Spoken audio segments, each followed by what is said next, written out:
Hello, Aries, and welcome to your June 15th through June 30th, 2021 reading. If you would like a more well-rounded reading, be sure to check out your sun, moon, and rising signs for that. All right, let's go ahead and begin.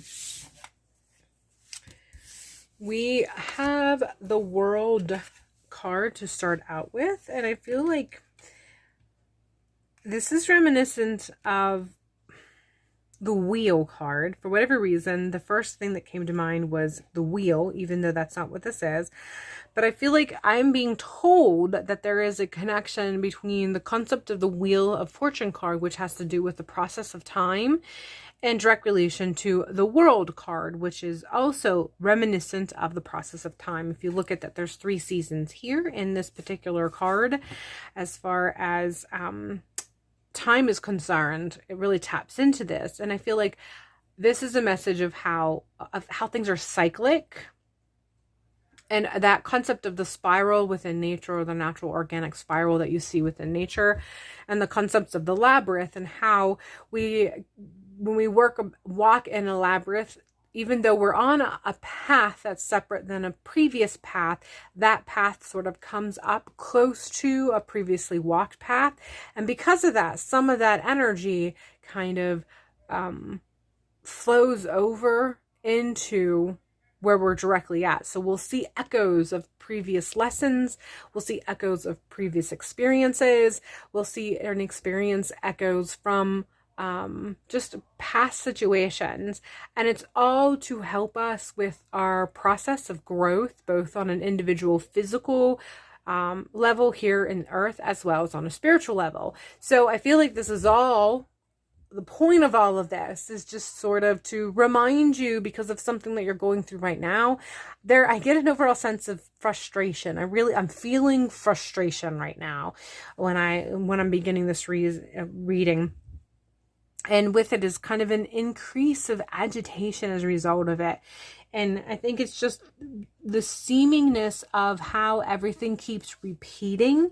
And the message is that you need to take a moment, take a couple breaths, connect with yourself, ground yourself, and separate yourself slightly from the situation so that you can kind of have a better look, and then you'll find out that you're not repeating the experience as much as you are experiencing a faint echo of what you have experienced in the past.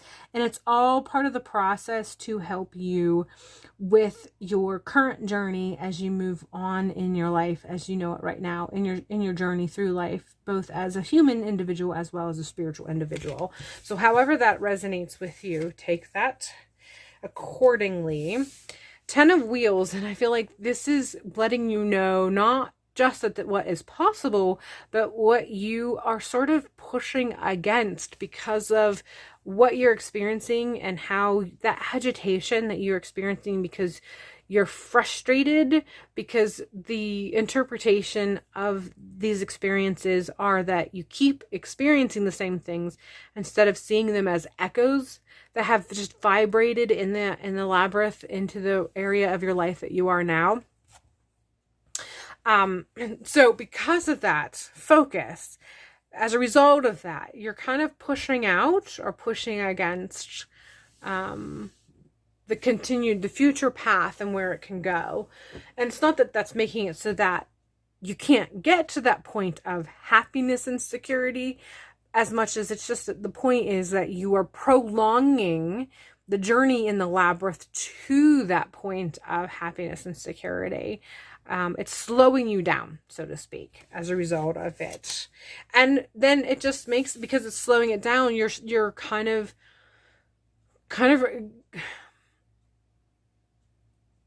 you have slowed down your pace in the labyrinth. I'm going to continue with the labyrinth concept. You've slowed down your walk or your pace in your journey, in your personal labyrinth. And because of that, it's taking longer to get to the destination. And because of that, the rations that you have gathered that was supposed to take you from the beginning of your journey to the end of the journey is running out. So your reserves are running out. And the reason why the reserves are running out is because you are walking along your personal labyrinth slower than you had initially intended.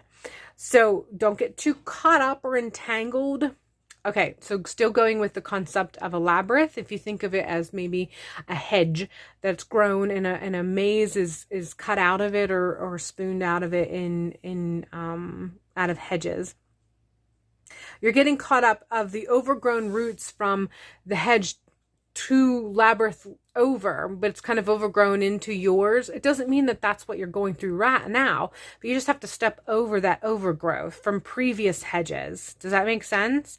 That's what you're at, but you're getting entangled. Instead of stepping over it, you're getting entangled and frustrated because it's in your path, but you're not supposed to do anything with it except for step over it. See that it's just an echo of past lessons that's supposed to continue to help build you and your strength and your character and your fortitude and your tenacity. Step over it and keep moving forward, but you keep tripping over it instead of stepping over it. And so the journey is taking longer than it had previously been intended, but you can still get to the other side. Just, start jumping over those hurdles instead of, climbing over them. You can jump over them. You don't have to stop and slowly, tediously climb over them and spend time focusing on them and analyzing them and breaking them down. That's not necessary.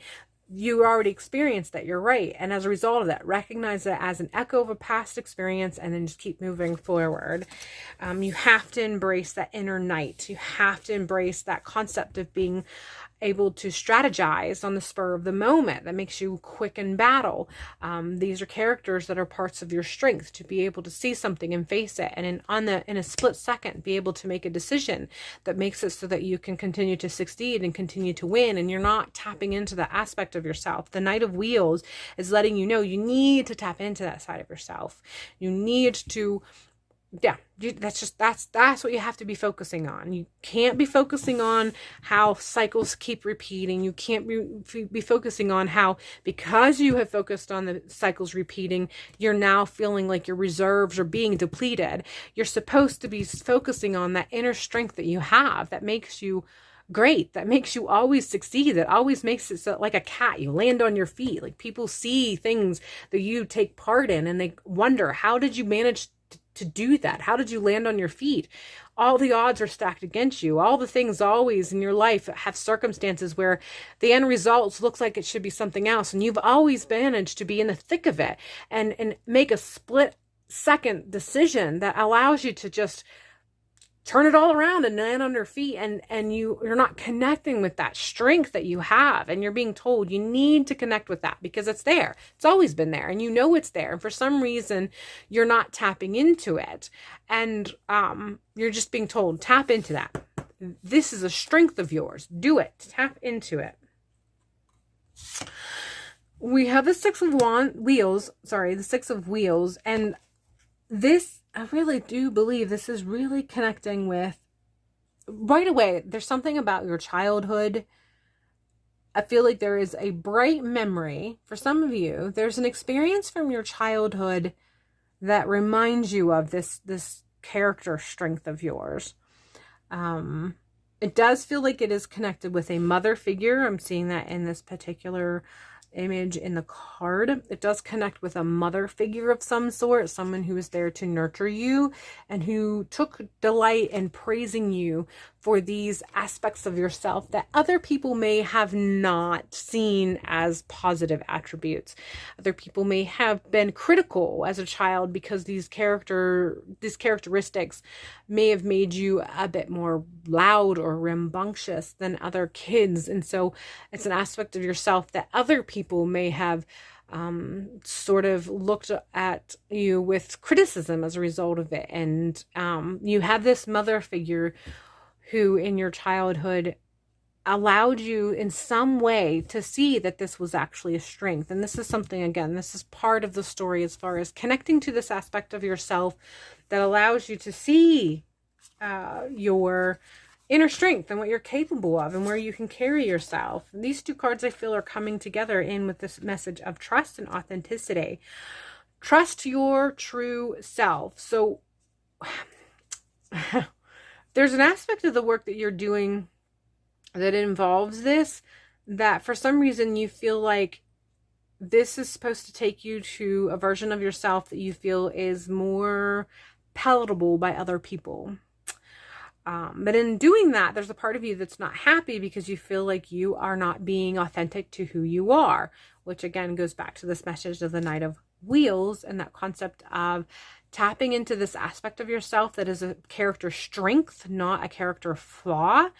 And that's where this trust and authenticity comes in. There's an aspect of yourself that you're supposed to be trusting, and for some reason you are dismissing that aspect of yourself. Whatever you're going through is causing you to be dismissive. You're actually rejecting an aspect of yourself that's actually a character strength. It's a personal strength. This is the message.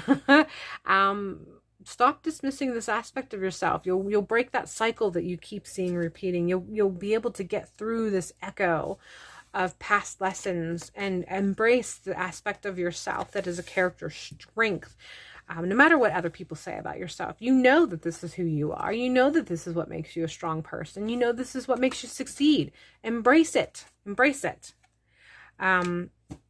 I honor how I want to feel. I really feel like this is just further, deeper validation about tapping into that self, that part of yourself. You know that this is a part of yourself that you are supposed to be connecting with. And for some reason, you have decided, or you have been made to feel a certain way about it, even if that's not how you authentically feel. Instead of dismissing this strength, because of whatever you feel from other people, go with how you feel about yourself. Authentically feel, not how you were made to feel because of other people, but how you authentically feel, how you know is right and true to feel about yourself. That's what you're supposed to be connecting with. And you know it, but for some reason, I'm sorry I have to keep repeating it, but this is the message that keeps coming through. There's just this aspect of yourself that for some reason you have been made to feel. You're supposed to dismiss it. And that's not how you truly feel. It's just how you, for some reason, have interpreted that you're supposed to feel. Separate the two and connect with the authentic truth of who you are and who yourself is and what you're supposed to be connecting with and who you're supposed to be. That's what's going to be available to you as you work through the rest of the month of June. All right, that is all I have for you for this month. If you are interested in a personal reading, I do have links for that in the description box below. If you're looking for a more well-rounded general reading, be sure to check out your sun, moon, and rising signs for that. Otherwise, I hope June proves to be a profitable and prosperous month for you, and hopefully I will see you in a future video.